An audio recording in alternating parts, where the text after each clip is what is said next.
इस वक्त जो हम आपको खबर देंगे वो है कि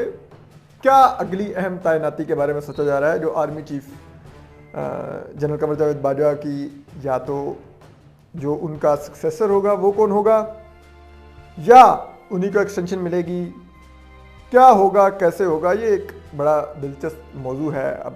पाकिस्तान में बहुत अहमियत इख्तियार कर गया है। खुसूसन जब DGISI उस वक्त जो थे लेफ्टिनेंट जनरल फैज़ हमीद,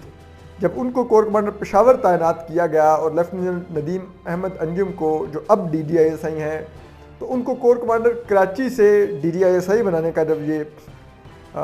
हुक्मनामा जारी हुआ, तो उसको जिस अंदाज में वज़ीर इमरान खान ने डिरेल करने की पहले कोशिश की और बाद अज़ां उसको तातुल का शिकार किया अहम तैनाती को, और गैर मामूली तातुल था और एक गैर मामूली पीरियड के लिए ये तातुल बरकरार रहा। ये डेडलॉक फौजी इस्टेब्लिशमेंट यानी कि जनरल कमर जावेद बाजवा और वज़ीर इमरान खान के दरमियान बरकरार रहा। तो उसके बाद तो ये तैनाती बहुत ही अहमियत इख्तियार कर देती है आर्मी चीफ वाली, कि ये नवंबर 2022 में किसको तैनात किया जाएगा। तो देखिए, अब अगर आप बात करें जो मुख्तलिफ ऐसे लोग हैं जो बड़े वेल कनेक्टेड हैं हमारी इस्टेब्लिशमेंट से भी, और ऐसे लोगों से बात करें जो बहुत इमरान खान साहब से कुर्बत रखते हैं और उनको समझते हैं, उनके जहन को, तो वो मुख्तलिफ सिनेरियोज बयान करते हैं। एक तो ये भी सिनेरियो जो हम आज भी अभी इतनी क्लैरिटी नहीं रखता कि क्या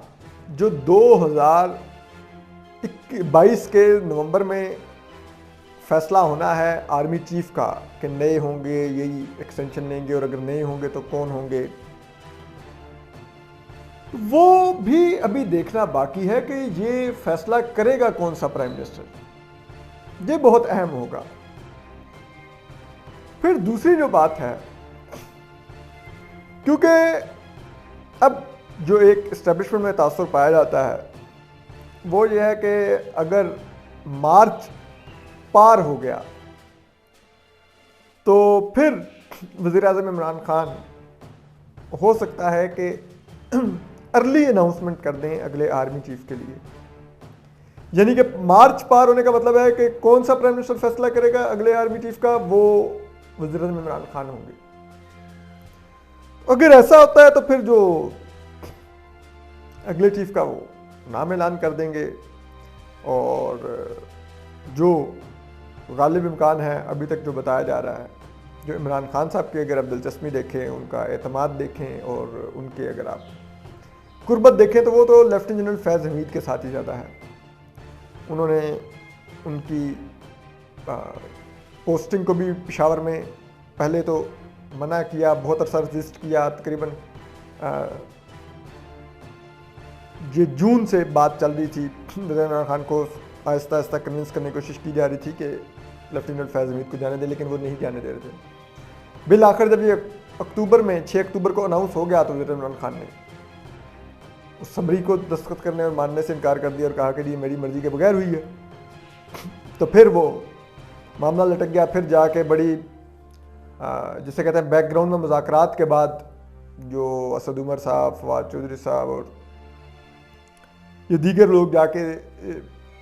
पिंडी में फौजी इस्टेब्लिशमेंट से करते रहे, उसके बाद फिर बिलाकर इशू रिजॉल्व हुआ और 26 को वज़ीर इमरान खान ने नोटिफिकेशन किया, लेकिन नोटिफिकेशन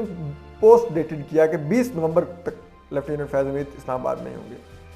और उसकी वजह बताते हैं कि लेफ्टिनेंट फैज़ हमीद ने जाकर वज़ीर इमरान खान को बताया कि अगर 27 नवंबर तक मेरी पोस्टिंग ना हुई तो मैं कोर कमांड मैंने 1 साल नहीं की होगी, तो फिर मुझे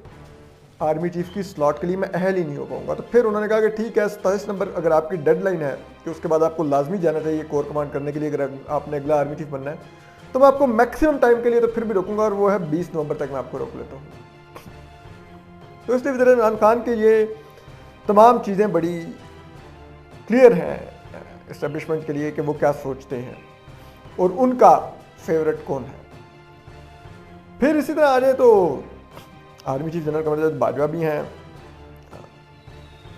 जो वो नवंबर 2022 में वैसे तो उन्होंने रिटायर होना है, लेकिन उनकी अगर एज के लिहाज से देखा जाए तो अब आर्मी चीफ की जो रिटायरमेंट की एज है वो 64 साल कर दी गई है। अगर, और सबको पता है कि ये इस्टेब्लिशमेंट की मर्ज़ी से ये कानून बना था, जिसमें जनरल बाजवा की भी काफ़ी ज़्यादा कॉन्सेंट थी। वो आसिफ सईद खोसा ने, जो चीफ जस्टिस थे उस वक्त के, उन्होंने आखिरी दिन कहा भी कि आपने एक आर्मी चीफ को, जिसने पूरे मुल्क की सिक्योरिटी बहुत कुछ देखना होता है, उसको आपने वज़ीर-ए-आज़म हाउस पर बिठाया हुआ है बुला के, तो वही नोटिफिकेशन से मुतल्लिक कि क्या नोटिफिकेशन बन रहा है और क्या, और वो करूँ। तो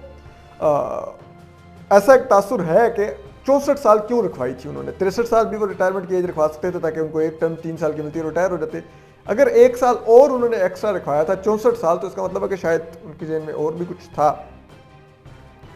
तो इससे ये तासुर लिया जाता है और ये चिट चैट चलती है कि शायद वो 1 साल और भी उनको एक्सटेंशन का शायद इम्कान हो, वो भी शायद समझते हो कि उनको मिलनी चाहिए। तो ये भी एक प्रॉस्पेक्ट है। फिर तीसरा ये है कि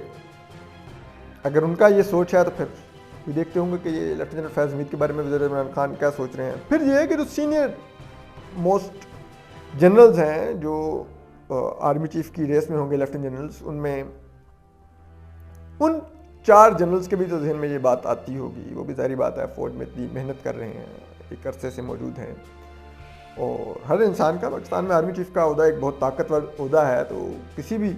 आप आज जो कैप्टन भी होगा, उससे भी जाके पूछेंगे तो वो ख्वाहिश रखता होगा कि कल मैं तरक्की करते करते आर्मी चीफ के ओहदे तक पहुँचूँ। तो ये ख्वाहिश तो हर फौजी अफसर के दिल में होती है, और यही सोच के वो मेहनत भी करता है, ऊपर जाता है। तो फिर आप कह सकते हैं कि उन 4 जर्नलों के भी, जो लेफ्टिनेंट जनरल्स होंगे, उनके भी दिल में होगी कि हम में से कोई आर्मी चीफ बने, और वो भी सोचते होंगे कि इमरान खान तो बहुत ज़्यादा लेफ्टिनेंट जनरल फैज़ हमीद के करीब हैं। तो अगर वज़ीर इमरान खान वज़ीर-ए-आज़म रहेंगे, अगर हम इसको ज़रा दूसरे एंगल से देखें, तो फिर तो जिसे कहते हैं ना, ये रेस खुलेगी नहीं। जिसे कहते हैं ना, फिर तो ये एक बड़ा नैरो साइक वो जगह है जिसमें से पता है किसने गुजरना है, अगर वज़ीर इमरान खान है। और अगर आपने इस रास्ते को वसी करना है कि यहाँ से एक रेस में से हर किसी को पूरा मौका मिले गुजरने का, और फिर जो मुकद्दर का सिकंदर निकले कोई इनमें से, तो फिर तो वज़ीर इमरान खान को फिर मार्च अप्रैल नहीं क्रॉस करना चाहिए। फिर उससे पहले उनको जाना होगा, और फिर किसी नए को आना होगा। वो हो सकता है पीटीआई के अंदर से भी आए और वो फैसला करे, या हो सकता है कि वो अपोजिशन में से कोई आ जाए और वो आके फैसला करे, और तब तक फिर नए इलेक्शन मत कॉल किए जाए। अगर के तहरीक अदम इत्मीनान से वज़ीर इमरान खान को हटा भी दिया जाए, तो उसके बावजूद नए इलेक्शन ना फिर कॉल किए जाएँ और असम्बलियाँ कंटिन्यू करें, ताकि ये अहम तैनातियाँ हो जाएँ, कुछ इलेक्शन रिफॉर्म्स हो जाएँ, कुछ और चीज़ें तय हो जाए, तो फिर उसके बाद अगले इलेक्शन का फैसला हो। तो ये एक सिनेरियो है जो 2022 के लिए देखा जा रहा है, और इसको सब लोग बड़ा गौर से और बड़े सस्पेंस से देख रहे हैं। YouTube पर गूगली न्यूज देखने के लिए youtube.com की सर्च बार में गूगली न्यूज टीवी टाइप करें। गूगली न्यूज के पेज पर सुर्ख रंग के सब्सक्रिप्शन वाले बटन पर क्लिक करना ना भूलिए। YouTube पेज पर अपलोड होने वाली वीडियो से बाखबर रहने के लिए बेल आइकन पर क्लिक कीजिए। आपको हर नई वीडियो के बारे में नोटिफिकेशन मौसूल हो जाएगा।